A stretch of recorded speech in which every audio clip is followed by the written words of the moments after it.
For thousands of years, people thought it was just a story, a myth, a legend told around campfires, the tale of 1,000 ships launched for a woman's face, a wooden horse, a city burned to ashes.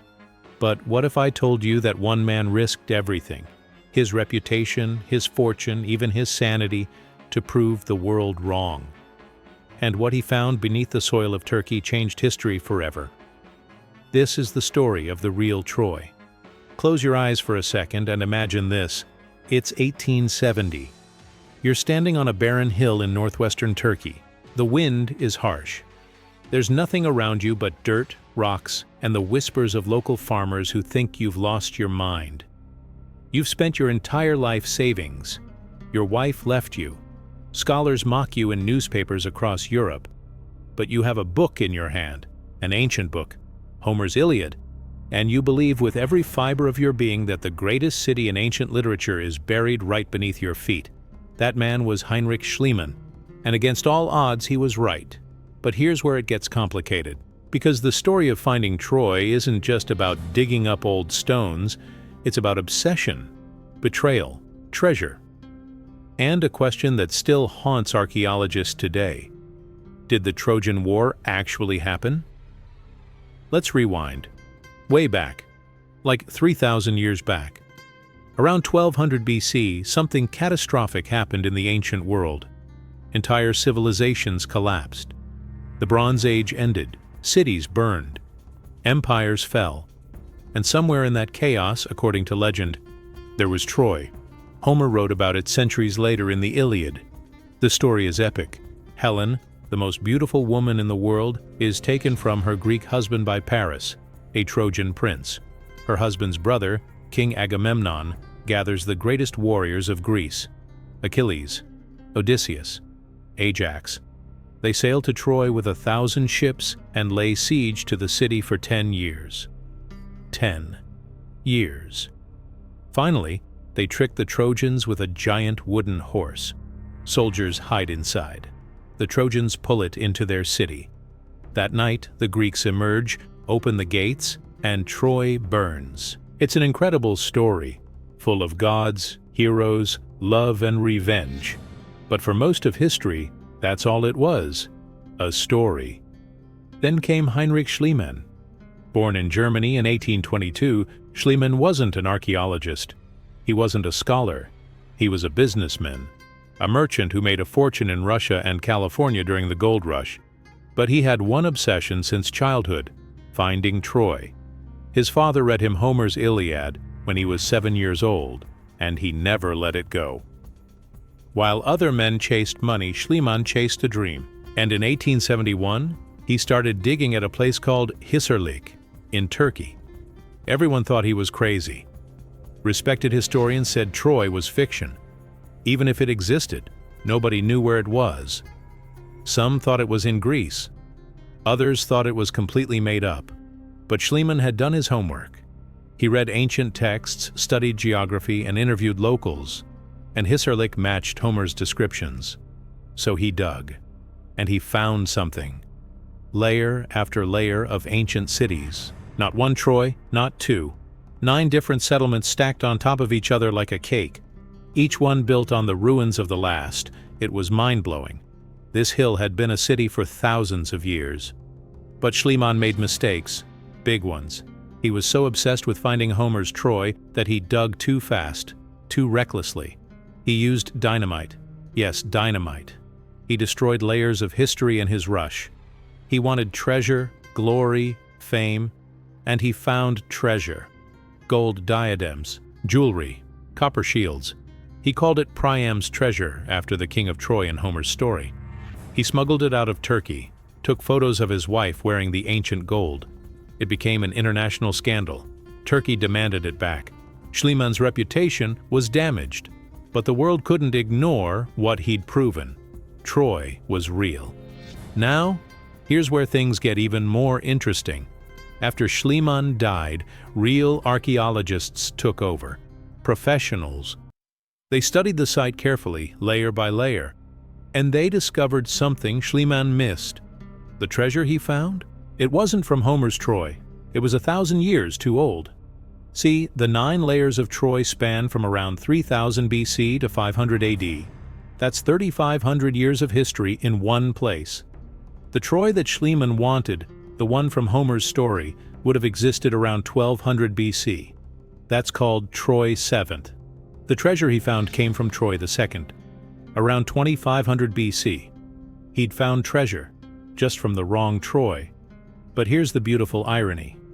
Even though Schliemann got the details wrong, he got the big picture right. There was a city at Hissarlik. There was destruction. There were multiple wars. And around 1200 BC, Troy VII shows evidence of violent destruction. Fire, skeletons, weapons, a city under siege. So did the Trojan War really happen? That's the million-dollar question. And honestly, we don't know for sure. Here's what we do know.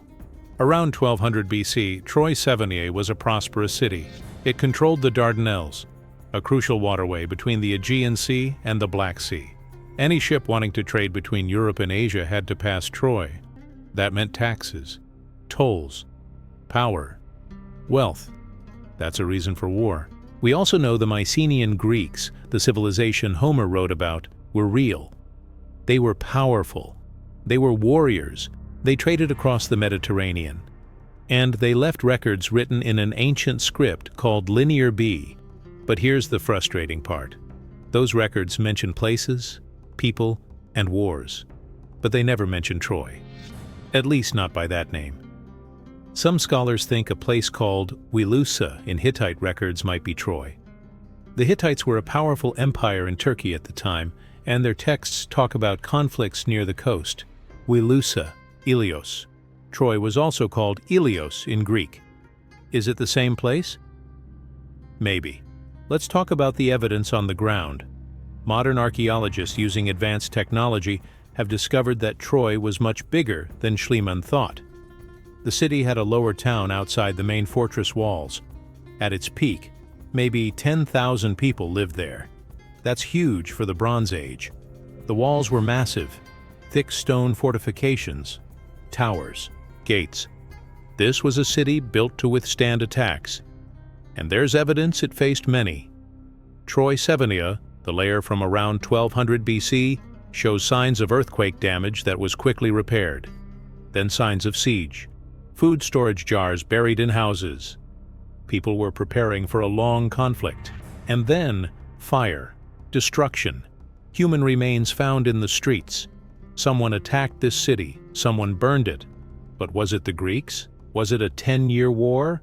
Was there really a Helen, an Achilles, a wooden horse? Probably not exactly like Homer described. Homer was writing poetry, not history. He lived around 750 BC, 400 years after the events he described. That's like someone today writing about the year 1600 without any written records. Details get mixed up, exaggerated. Gods and magic get added. But many historians believe there's a kernel of truth. Maybe there was a war. Maybe it lasted a year, not 10. Maybe it was about trade routes, not a beautiful woman. Maybe Greek raiders attacked Troy, and the story got passed down through generations until it became legend. Here's something that gives me chills. In the 1990s, archaeologists found something at Troy that nobody expected. A seal. A bronze seal with Luwian hieroglyphs, an ancient language used in the region. And you know what it suggested?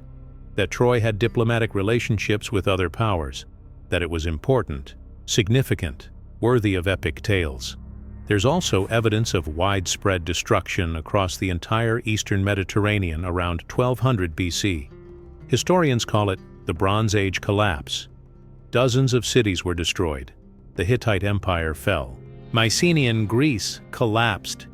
Egypt barely survived invasions by mysterious sea peoples. Troy burned during this period. Was the Trojan War part of this larger collapse? Were the Greeks not just raiders, but refugees? Desperate people fighting for resources as their world fell apart? We don't know, but it makes you think.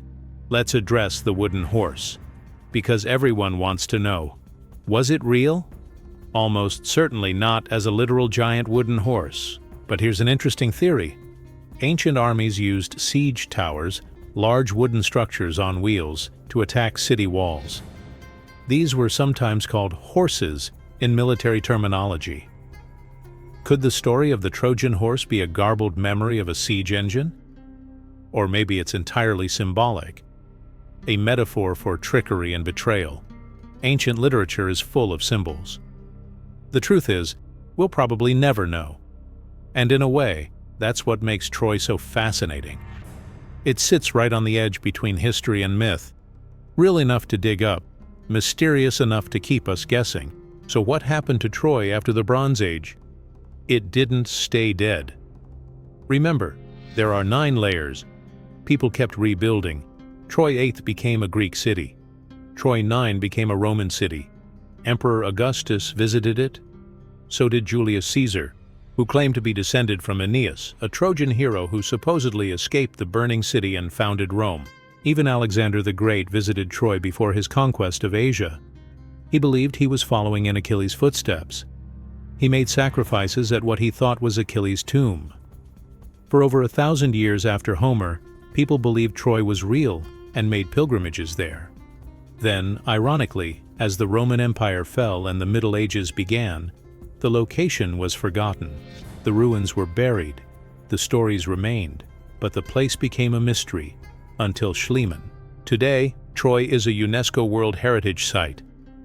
Tourists from around the world visit the ruins. There's even a giant wooden horse replica you can climb inside. It's touristy and a bit cheesy, but there's something powerful about standing there. You look out over the plains where armies might have clashed.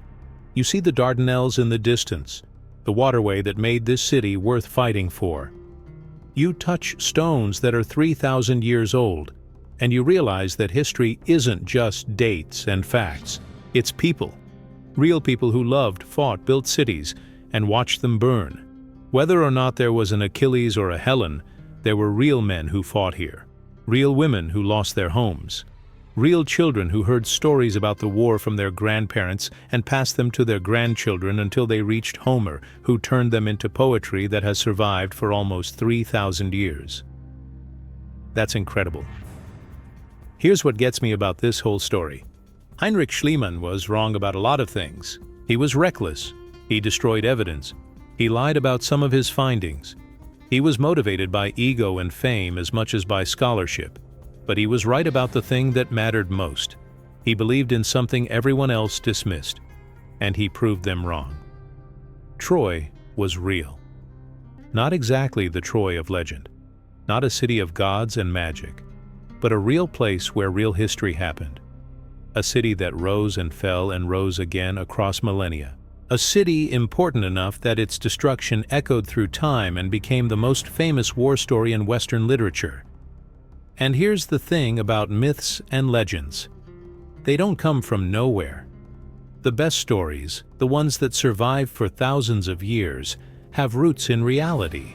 They speak to something true about human nature: love, honor, betrayal, revenge, the tragedy of war.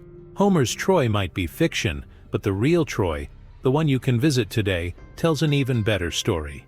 Because it's about us. About humanity's resilience, about how we build, destroy, and rebuild. How we turn history into stories and stories into truth. So, what was the real Troy? It was a city that controlled a crucial waterway for over 3,000 years. It was destroyed and rebuilt 9 times. It was burned in a war around 1200 BC during the collapse of the Bronze Age. It inspired the greatest epic poem of ancient Greece. It was lost and forgotten for over 1,000 years. And it was rediscovered by a German businessman who refused to believe it was just a myth. The real Troy is archaeological site number whatever it is in Turkey, but it's also in your imagination. In every movie, book, and story about the Trojan War, in the phrase Trojan Horse that we still use today, in the idea that some stories are too powerful to die. Troy is real and mythical at the same time. And maybe that's the most perfect ending to its story. If this video made you see history differently, hit that subscribe button. Because we're just getting started, there are dozens of ancient mysteries waiting to be explored. And I want you here for all of them. What do you think? Did the Trojan War happen? Let me know in the comments. The past isn't dead, it's not even past. And sometimes, if you dig deep enough, you'll find it's been waiting for you all along.